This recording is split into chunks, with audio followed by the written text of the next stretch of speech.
रेश्मा माने 24 तास SMS news channel मध्ये आपले स्वागत। आता पाहूया सोलापुरातील व महाराष्ट्रातील घडामोडी। पर्यवेक्षिका मुमताज शेख मॅडम यांची वडिलांकडील परिस्थिती चांगली होती। त्यांनी चांगले शिक्षण घेतले।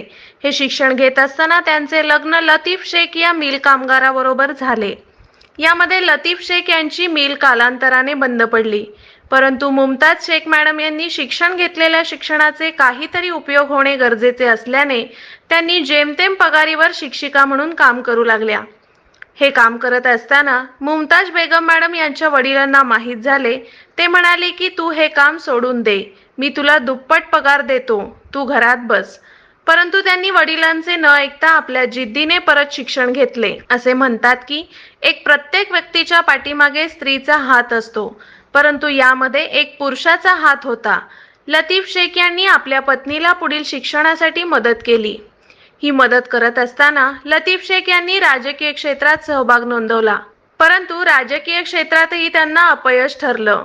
ते प्रामाणिकपणे माजी केंद्रीय गृहमंत्री सुशील कुमार शिंदे यांच्या पाठीशी राहून काम करू लागले। हे सर्व करत असताना अनेक गोष्टीला त्यांना सामना करावा लागला। यामध्ये त्यांना 3 अपत्य झाली। पर्यवेक्षिका मुमताज शेख यांनी आपल्या मुलांना चांगले शिक्षण दिले।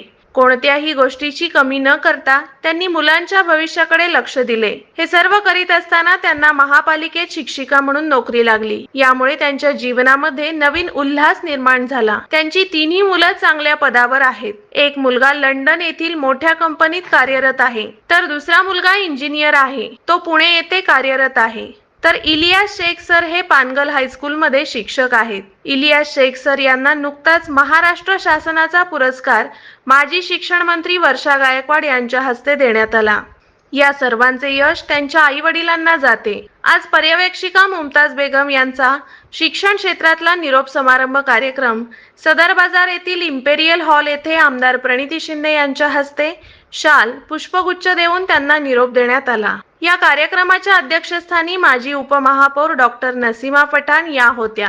या कार्यक्रमाचे स्वागत व सूत्रसंचालन शफीक अहमद खान यांनी केले। या कार्यक्रमाचे प्रास्ताविक नाजनी कोरबू यांनी केले। मंडल के सीनियर सुपरवाइजर मोहतरमा मुमताज बेगम अब्दुल लतीफ शेख मैडम अपनी 25 साल तदरीसी खिदमत के फराइज़ मनसबी से सबकदोश होने जा रहे हैं।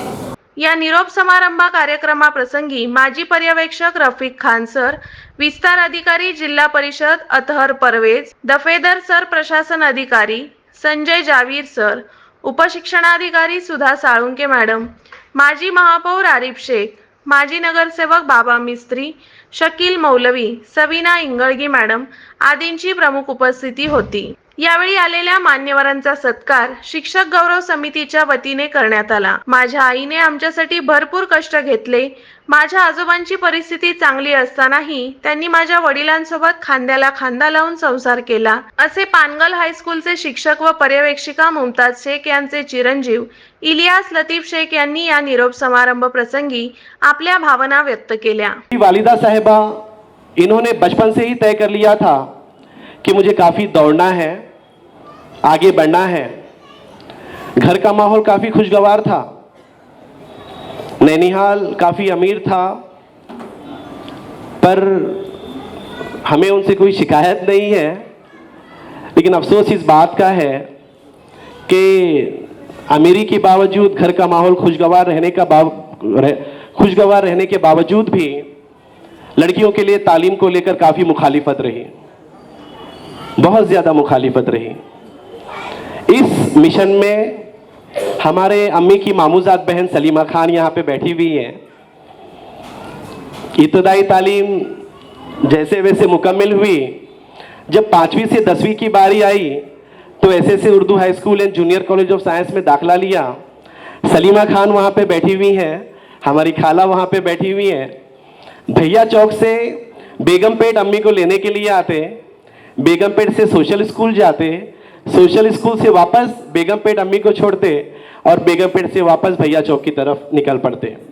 ऐसा कई साल चला। हाजरीन,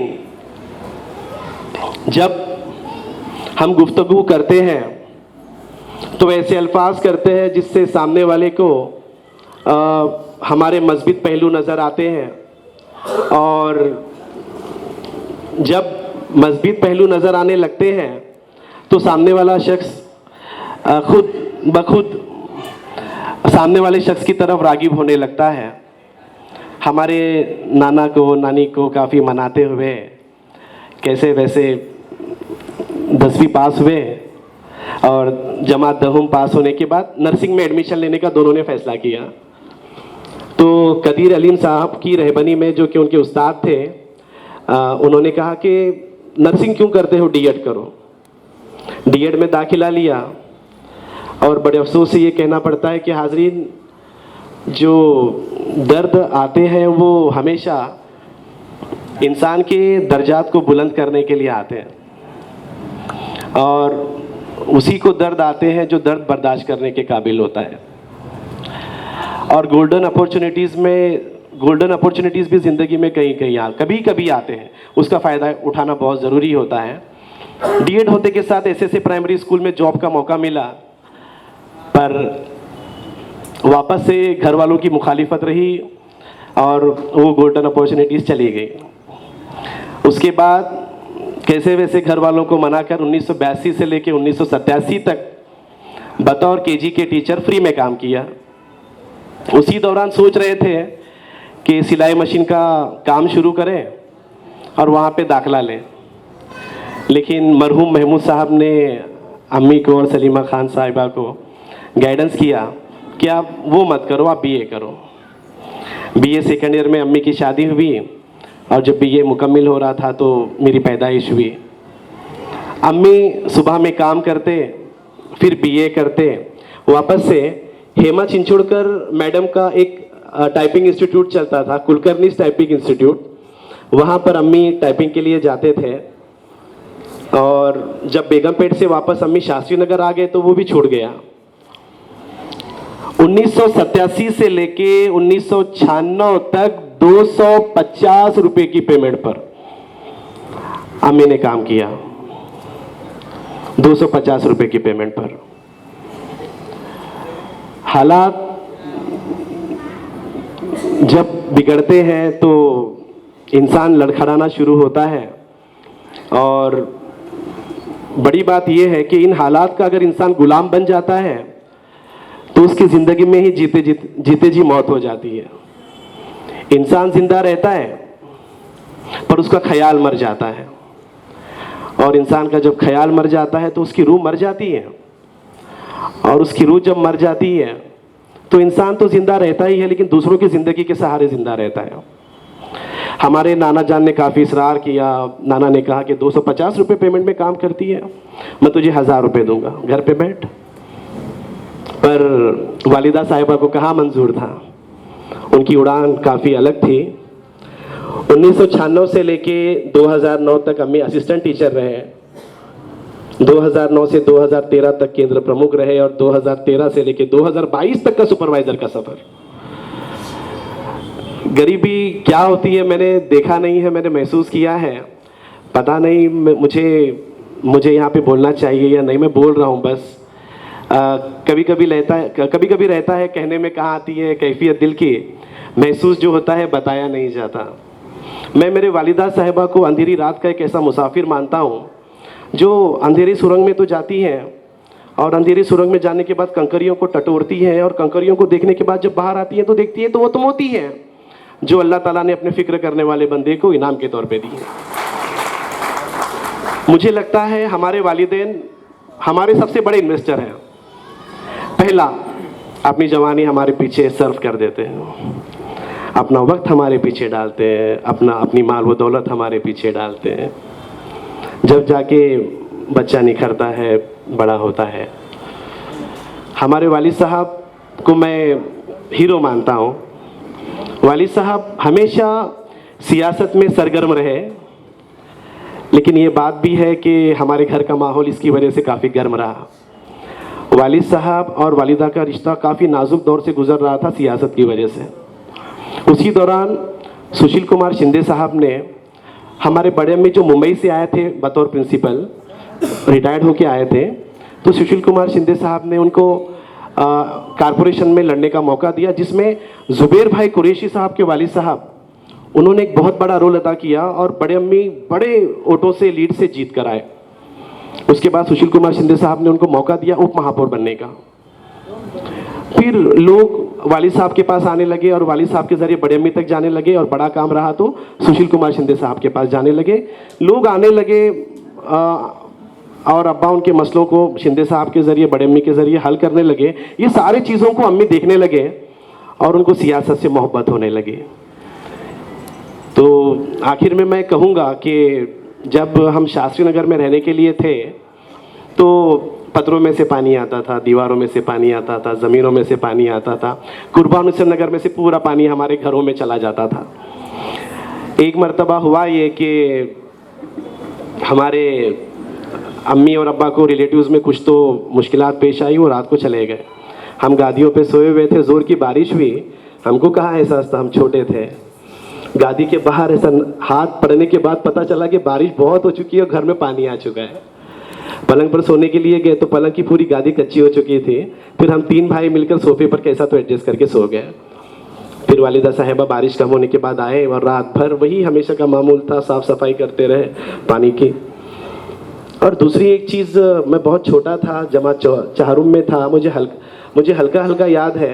मैं ज़्यादा पला बड़ा हमारे नानी के पास, और एक मर्तबा मैंने नानी को ऐसे ही बोला कि नानी आपके घर में मुझे चावल बड़ी तेज़ी से खाए जाते हैं, और जब मैं अम्मी के घर पे जाता हूँ तो मुझे चावल खाए नहीं जाते। तो हमारे नानी रोने लगे। मुझे एहसास नहीं हुआ उस चीज़ का कि क्यों रो रहे हैं, मुझे एहसास नहीं हुआ। लेकिन जब मैं शऊर मुझे थोड़ी बहुत आई तो मुझे एहसास ये हुआ कि हाँ, जो नानी के घर में चावल बनते थे वो बारीक बनते थे, जिसकी वजह से मुझे खाना मैं खाया करता था तेज़ी से। मैं जितना कम करूं, जितना ज़्यादा बोलूं वालिदैन के ताल्लुक़ से उतना कम है। मैं क्या बोलूं। मैं आखिर में बस हमारे वालिदा साहिबा के ताल्लुक़ से बस इतना ही कहूँगा कि ख्वाहिश नहीं है मशहूर होने की, आप पहचानते हैं, बस इतना ही काफ़ी है। अच्छे ने अच्छा, बुरे ने बुरा समझा मुझको, जिसकी जितनी हैसियत थी बस उतना पहचाना मुझको। एक अजीब सी दौड़ है इस ज़िंदगी में, जीत जाओ तो अपने पीछे छूट जाते हैं, हार जाओ तो अपने ही पीछे छोड़ जाते हैं।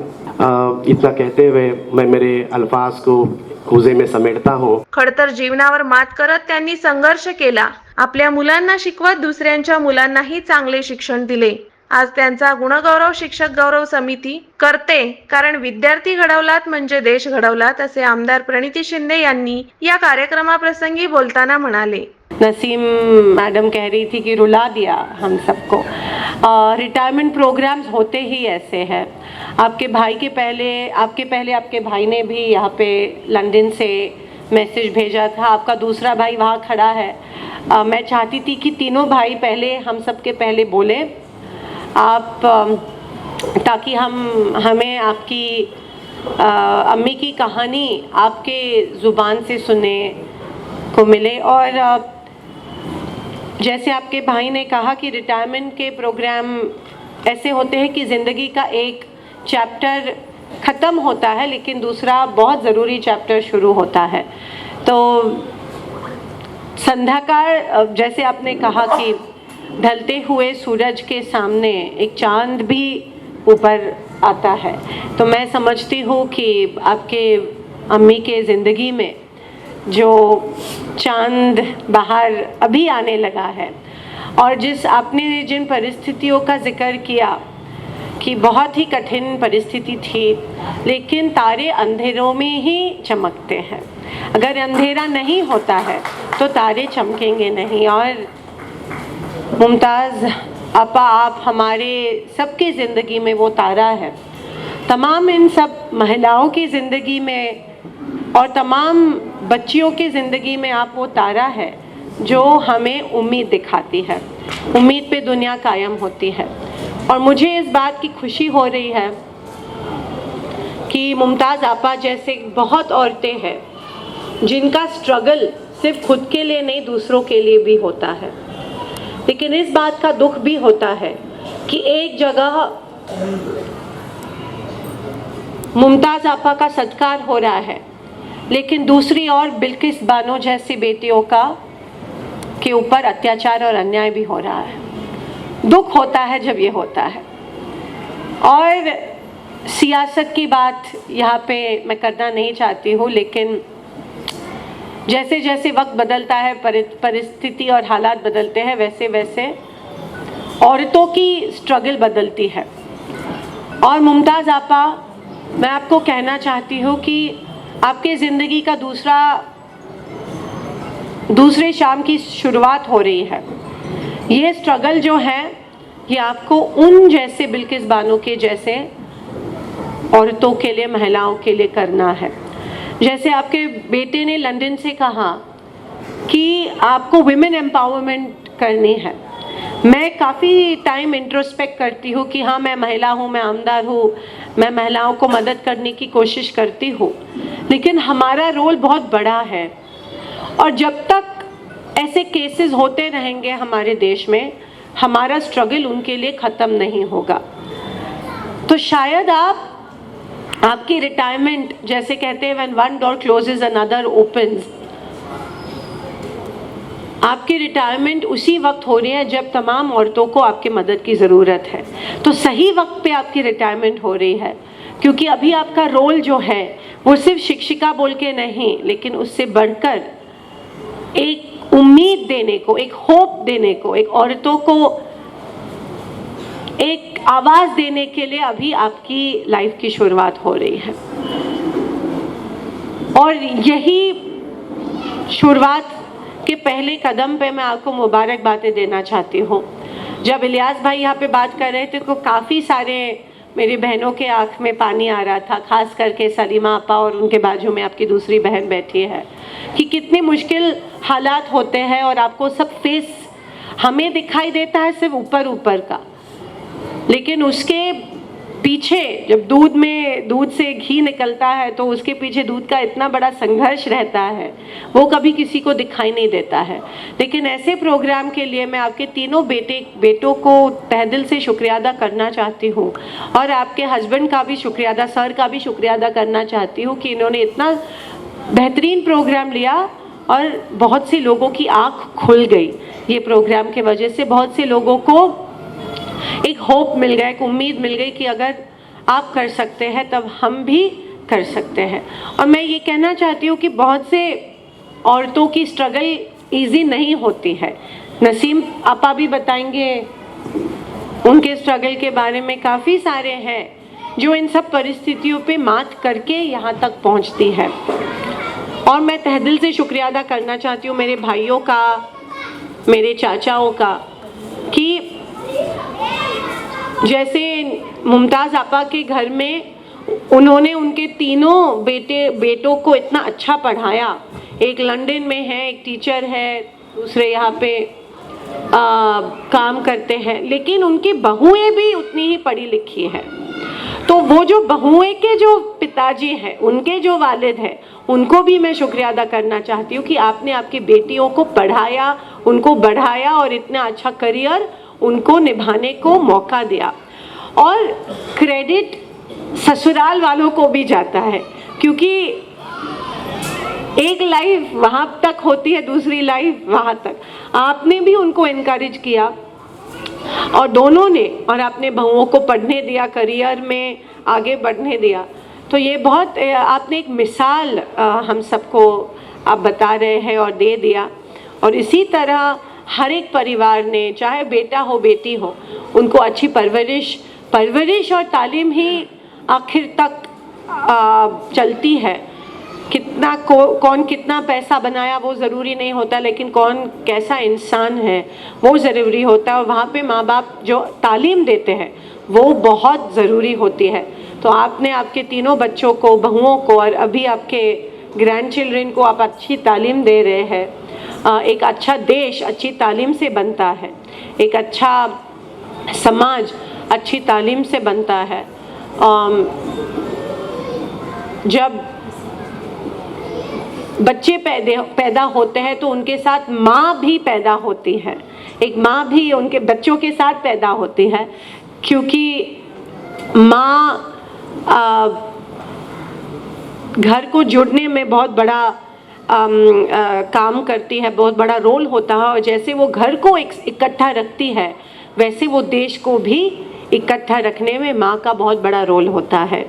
और मुमताज़ आपा, आप आज हम सब बेटियों के लिए आप एक माँ हैं, सही हमें एक ताकत दे रही है, हमें हौसला दे रही हो।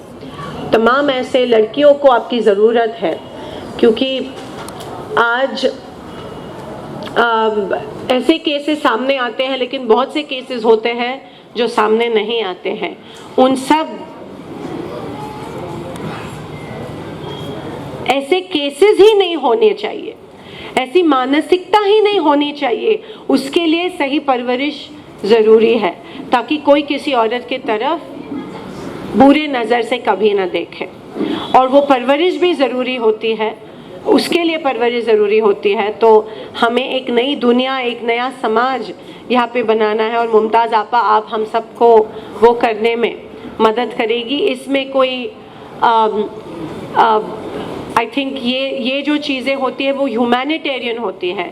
इसमें कोई जात पात, छोटा बड़ा, सोच विचार, आइडियोलॉजीज़, इन सब चीज़ों का कोई मायना नहीं होता है। इन सब से बढ़कर ये सब चीज़ें होती हैं।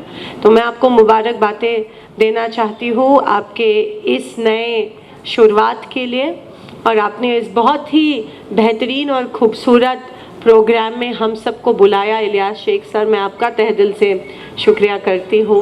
और ऐसे लोग हमारे साथ जुड़ते हैं, ये मैं मेरा नसीब, हमारा नसीब समझती हूँ। मेरे पिताजी के साथ आप जुड़े हैं, मेरे साथ, और हमारा पूरा कांग्रेस परिवार के साथ आप जुड़े हुए हैं। मैं आपका हमारे लिए आप एसेट्स हैं, और हमारे लिए आप बहुत कीमती हैं। तो मैं आपका तहे दिल से शुक्रिया अदा करती हूँ। और ये नाता, ये रिश्ता हमें आखिरी दम तक बरकरार रखना है। जैसे कहते हैं कि कोई कहता है रिश्ते नशा बन जाते हैं, कोई कहता है रिश्ते सज़ा बन जाते हैं, पर रिश्ते निभाओ अगर सच्चे दिल से तो वो रिश्ते ही जीने की वजह बन जाते हैं। और बस उन्हीं रिश्तों के लिए हम यहाँ पे एक दूसरे का साथ निभा रहे हैं और आखिर तक निभाते रहेंगे। या कार्यक्रमाचे सत्कार मूर्ती पर्यवेक्षिका मुमताज बेगम शेख मॅडम यांनी आपले मनोगत व्यक्त केले। और कुछ गम का भी है, क्योंकि खुशी का दिन इसलिए कह रही हूँ मैं, क्योंकि मैं अपने पेशे से सुबकदोश हो रही हूँ। अब मुझे दुनिया का कीमती सरमाया मुझे वक्त मिल रहा है अदर काम के लिए, इसलिए मैं बहुत खुश हूँ। अब इतने दिनों से हम इतने मसरूफियात में रहते थे, यानी हम घर की तरफ ध्यान नहीं देना, बच्चों की तरफ, छोटे छोटे बच्चे हैं, पोते हैं, पोतियाँ हैं, उनकी तरफ ध्यान देना, ऐसा ये सब सारी बातें अब जो मेरे दिमाग में चल रहा है कि आगे क्या करना, इनको वक्त देने के लिए मुझे अभी बहुत वक्त मिलेगा इंशाल्लाह। जैसा मैडम ने कहा है कि औरतों के लिए खास करके गरीब बच्चों के लिए, मैं पहले ही सोच कर रखी थी कि गरीब, अभी हमारे घर शास्त्री नगर में है, वहाँ पर के पहले मैं क्लासेस लेती थी गरीब बच्चों को। जैसा ही मैं कैंप स्कूल 6 बजे छुटती है, शाम में पकाते बच्चों को बुला देती, मैं पकाती बच्चों को काम देती थी उधर। यानी अप्रगत बच्चों, अभी अप्रगत बच्चों को पढ़ाने का भी स्कीम नहीं निकला है, पत्र निकला है। लेकिन मैं जिस ज़माने से मैं एज ए टीचर बोलकर काम करती हूँ, उस वक्त से मेरी क्लास का एक भी बच्चा अप्रगत नहीं रहना, ऐसा मैं सोचती थी। और मेरे दिल धड़क उठता था, बच्चा क्यों नहीं पढ़ने आता, और उसको मैं घर पर बुलाना, पढ़ाना। जब तक वह बच्चे को पढ़ने नहीं आता, उसको मैं बार बच्चों को फोकस करती थी। ये मुझे इस बात की मुझे खुशी है, इतने सालों में मैं जो एज ए टीचर बोलकर काम किया, केंद्र प्रमुख बोलकर काम किया और सुपरवाइज़र, मुझे हर बात का सुकून है, क्योंकि मुझे किसी बात का अफसोस नहीं है कि मेरे दौर में ये बच्चा का नुकसान हुआ, मेरे दौर में ऐसा गलत काम हुआ, ऐसा मुझे अफसोस नहीं है, क्योंकि मेरे जो ड्यूटी हो गई इसका मुझे सुकून है। और मैं या कार्यक्रमाचे अध्यक्ष डॉक्टर नसीमा पठाण यांनी अध्यक्षीय भाषणात बोलताना म्हणाले की ये भी एक बहुत खुशनसीबी की बात है, क्योंकि उसको आखिरी तक बैठना होता है और सब लोगों का सुनना होता है। उसका लोग कितना सुनते हैं ये मालूम नहीं। तो ऐसा अच्छा अध्यक्ष के हिसाब से आज मुझे एक डिग्री भी मिल गई, बहुत अच्छा लगा। सब लोगों ने अपने जो ख्याल जाहिर किए वो बहुत अच्छे तरीके से किए, लेकिन शुजात खान जो बहुत बड़े शायर हैं, जो अच्छे गायक हैं, उन्होंने अपने गज़ल में बताया हुआ है कि हिस्से में बट गया हूँ मैं, कितने हिस्से में बट गया हूँ मैं, मेरे हिस्से में कुछ बचा ही नहीं। तो आज वो अध्यक्ष की हालत ऐसी भी हो सकती है उसमें से। चाहे सोने की फ्रेम में मर दो, चाहे सोने की फ्रेम में मर दो, आईना झूठ बोलता ही नहीं। जो कि आईना आपकी ज़िंदगी के दौरे ज़िंदगी आपके सामने आपने रखी हुई है, तो उसमें वो आईना हम सब लोगों को आपकी ज़िंदगी के हर दौर का, हर किस्से का, हर लम्हे का, हर पल का, हर घड़ी का एक अच्छा सबूत इसमें हुआ है। तो ज़िंदगी के हर पल को अच्छे तरीके से इस्तेमाल में लाने वाला एक अच्छा टीचर के हिसाब से मुमताज़ आपा की ओर देखना बहुत लाजमी है। किसी ने कहा है कि who is the best teacher, who is the best teacher, what is the definition of good teacher. तो मैं ये कहूँगी, he is the best teacher who teaches nothing, who teaches nothing but everything in life. उसके हिसाब से आपा ने अपनी ज़िंदगी में कुछ मकसद ठहराए हुए हैं, और इसीलिए मैं ये कहूँगी कि आपा, ये आपकी रिटायरमेंट नहीं है, क्योंकि आप टायर्ड हुए नहीं हैं। This is simply a reproduction of life. ये नई आवृत्ति है, नया एडिशन है लाइफ का। तो आज तक जो थे वो थे। मैंने आपा से बात की कि आपा, आपने अपने सर्विस के पीरियड में कितने बार लाल पेन का यूज़ किया हुआ है। मैं आज यहाँ के टीचरों को बोलना चाहती हूँ कि नीला पेन हमेशा यूज़ करो, क्योंकि लाल पेन से ज़िंदगी बहुत जल्दी बिगड़ने में उसको देर नहीं लगती। यावेळी शिक्षक गौरव समितीचे नागेश गोसावी, महबूब तांबोळी, संजय कुलकर्णी, फरज शेख, विशाल मनाळे, फयाज शेख, शहबाज काजी, इम्रान जमादार, इम्रान पठाण तसेच ॲडव्होकेट रशीद शेख, परिवहन समिती सदस्य तिरुपती परकीपंडला, नूर अहमद नालवार, रफिक चकोले, श्रीकांत दासरी, शिक्षिका, शिक्षक व राजकीय सामाजिक क्षेत्रातील कार्यकर्ते व पदाधिकारी बहुसंख्येने उपस्थित होते। या कार्यक्रमाचे आभार फजल शेख यांनी मानले।